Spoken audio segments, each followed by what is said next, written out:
இதயத்தில் பூத்த காதலே அத்தியாயம் 4.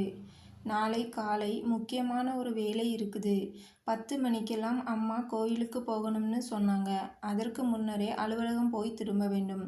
அதனால கொஞ்சம் முன்னதாக ஒரு 5:30 மணிக்கெல்லாம் எழுப்பிவிட முடியுமா என்றான் கட்டிலில் படுத்து போர்வையை போர்த்தியபடி. சரி என்றவள் அவனை ஓரக்கண்ணால் பார்த்தபடி குட் நைட் என்றாள். இதனை சற்றும் எதிர்பாராத விக்ரம் ஆச்சரியத்துடன் அவள் புறம் திரும்பி பார்த்துவிட்டு பின் என்ன நினைத்தானோ தோலை குலுக்கியபடி வாட்டவர் என்றுவிட்டு போர்வைக்குள் தலைமறைவானான். புதிய இடத்தில் காவ்யாவிற்கு உறக்கமே வரவில்லை. உருண்டு உருண்டு படுத்தாள். பலனில்லை. விடிய விடிய புரண்டு படுத்தவளுக்கு காலை 4 மணி அளவில்தான் உறக்கம் வந்தது. வெளிச்சத்தில் கண்கள் ஏற்பட கூச்சத்தால் மெல்ல இமைகளை திறந்த காவ்யா சட்டென போர்வையை விலக்கிவிட்டு எழுந்தாள். எதிரே இருந்த கடிகாரம் 8ஐ கடந்திருந்தது. காவ்யா பதறிப்போனாள். சின்ன சின்ன விஷயங்களிலெல்லாம் எரிந்து விழுபவன் இப்போது என்ன சொல்லுவான்? அதுவும் பலமுறை கூறினானே, மறந்துவிடக்கூடாது என்று. காவ்யாவுக்கு பயத்தில் தலை சுற்றுவது போல் தோன்றியது. எப்படியும் அவன் திட்டத்தான் போகிறான். இன்னும் எதற்கெல்லாமோ திட்டத்தான் போகிறான். அதற்கு இசைவாக அவளே இன்று கருப்பொருளையும் கையில் கொடுத்திருக்கிறாள். பயத்துடனே விக்ரம் படுத்திருந்த கட்டிலின் அருகில் நின்றாள். விக்ரம் நன்றாக உறங்கிக் கொண்டிருந்தான். அவனை தொட்டு எழுப்புவதற்கும் பயமாக இருந்தது. அன்று காரில் தவறி விழுந்ததற்கே கோபத்தில் பிடித்து தள்ளினான். இப்போது அவனை தொட்டு எழுப்பினால் என்ன சொல்லுவானோ என்று தோன்றியது.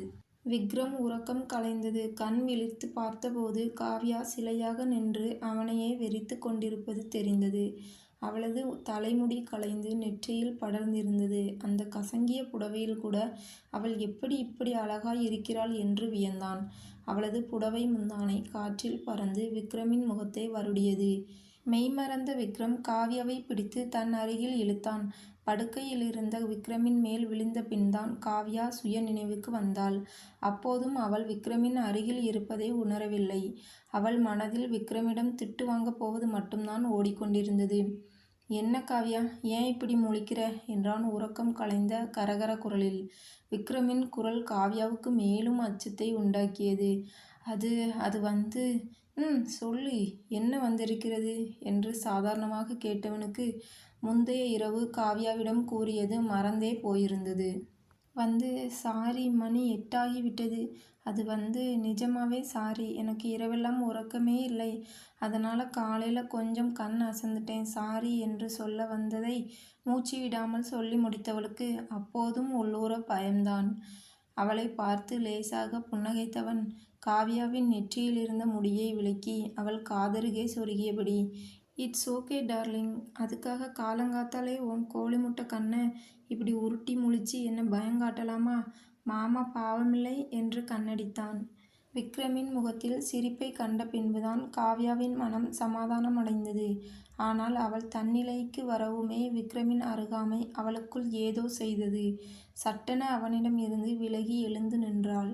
காவ்யாவின் அவமதிப்பினால் கோபமுற்ற விக்ரம் போர்வையை விலக்கி வேகமாக கட்டிலில் இருந்து எழுந்தான். சி, உனக்கெல்லாம் என்ன செய்தாலும் வேஸ்டடி என்றவன் அவள் புறம் திரும்பாமலேயே அந்த இடத்தை விட்டு நகர்ந்தான். காவ்யாவால் விக்ரமை புரிந்து கொள்ளவே முடியவில்லை. சின்ன சின்ன விஷயத்துக்கெல்லாம் கோபப்படுபவள் இன்று அவனை ஒன்றும் சொல்லவில்லை.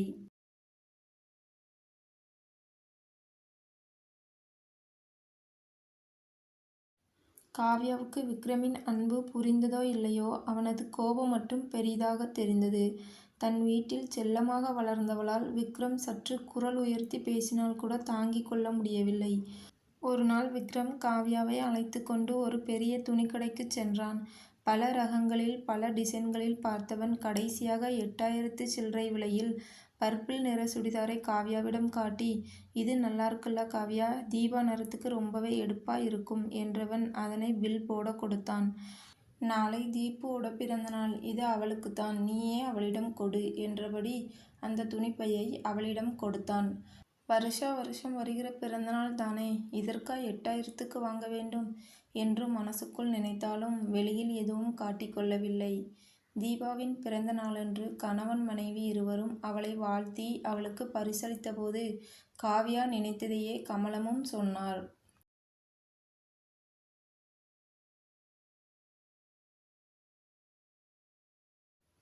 பிறந்தநாள் என்றாலும் 8000க்கு வேணுமா கண்ணா என்றார். என்னம்மா இப்படி சொல்றீங்க? இதுவே குறைவுன்னு நான் நினைக்கிறேன். என் தங்கைக்கு குறைந்தது 10,000த்துக்காவது வாங்க வேண்டாமா என்றான். அண்ணன் தங்கை பாசத்தைக் கண்டு சந்தோஷப்பட்டாலும் அவள் மனது லேசாக நெருடுவது அவளுக்கு அப்போது தெரியவில்லை. மறுநாளே காவ்யாவின் மனம் குமுறும்படி மற்றொரு சம்பவம் நிகழ்ந்தது.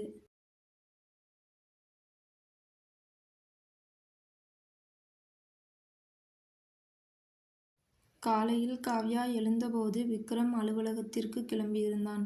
ஒரு முக்கியமான மீட்டிங் இருக்கிறது, நான் அலுவலகத்திலேயே சாப்பிட்டுக் கொள்கிறேன் என்றவன் அவளிடம் விடைபெற்று சென்றான். அவன் அலுவலகம் சென்று சிறிது நேரத்திலேயே அவர்கள் அறையிலிருந்த தொலைபேசி அலறியது. விழித்தது விக்ரம்தான். காவ்யா, உனக்கொரு வேலை. தட்கலில் என் பெயரில் சென்னைக்கு ஒரு டிக்கெட் பதிவு பண்ணணும். மணி 9:30 ஆகிறது. சரியாக 10 மணிக்கு தொடங்கிவிடும். எப்படியாவது பண்ணிவிடு. என்னால் ஃப்ளைட்டு ஏற்பாடு பண்ண முடியவில்லை. பஸ் அவ்வளவு சௌகரியப்படாது. ரொம்பவும் முக்கியமான மீட்டிங் காவ்யா, அதனால் கொஞ்சம் கவனமாக பண்ணிடுமா என்றவன் தேவையான நெட் பேங்கிங் விவரங்களையும் அவளுக்கு கூறினான்.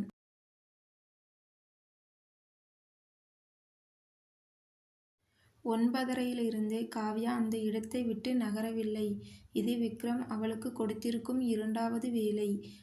முதல் முறை சொதப்பியது போல் இம்முறை எதுவும் நடந்துவிடக்கூடாது என்று பயந்த காவ்யாவுக்கு இம்முறையும் அதேபோல் சொதப்பி விக்ரமின் கோபத்துக்கு ஆளாகப் போகிறாள் என்பது அப்போது தெரியவில்லை.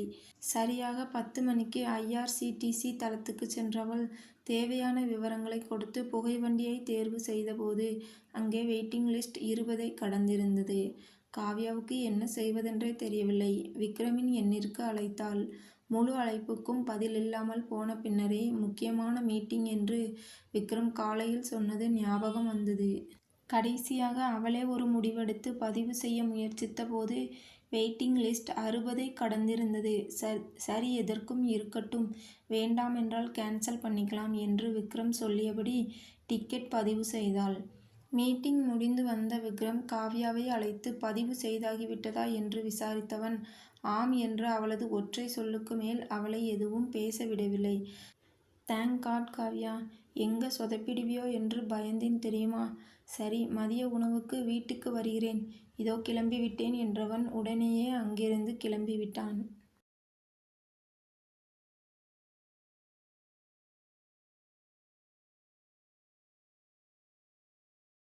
விக்ரம் வீட்டிற்கு வரும்போது காவ்யா கீழே ஹாலில் உட்கார்ந்திருந்தாள்.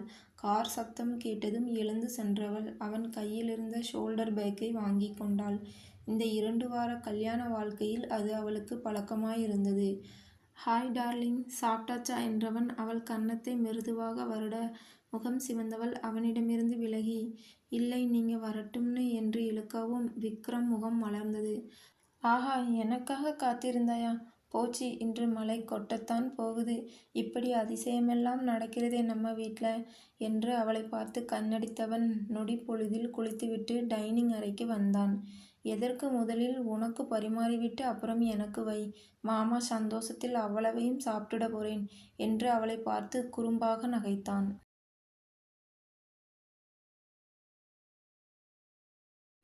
கணவன் மனைவி உறவில் அதிகம் ஈடுபாடு இல்லாவிட்டாலும் விக்ரம் சந்தோஷமாக இருக்கும் போதெல்லாம் இயற்கையாகவே அந்த சந்தோஷம் காவ்யாவையும் தொற்றிக்கொள்ளும். விக்ரம் டென்ஷனாக இருந்தால் அவளுக்கு உணவே இறங்காது. இப்போது விக்ரமின் மலர்ந்த முகத்தை பார்த்தவளுக்கு உற்சாகம் தொற்றிக் கொண்டது. உணவு வகைகளை வரிசையாக பரிமாறிக் கொண்டிருந்த போது விக்ரம் கேள்வியை எழுப்பினான். நாளை டிக்கெட் கன்ஃபார்ம் தானே காவ்யா என்றபோது காவ்யாவின் இதயம் படபடவென துடித்தது. எப்படி சொல்வது, அவன் என்ன சொல்லுவான் என பயந்தவள் மெல்லிய குரலில் அது வெயிட்டிங் லிஸ்டில் தான் இருக்கிறது என்று தடுமாறினாள்.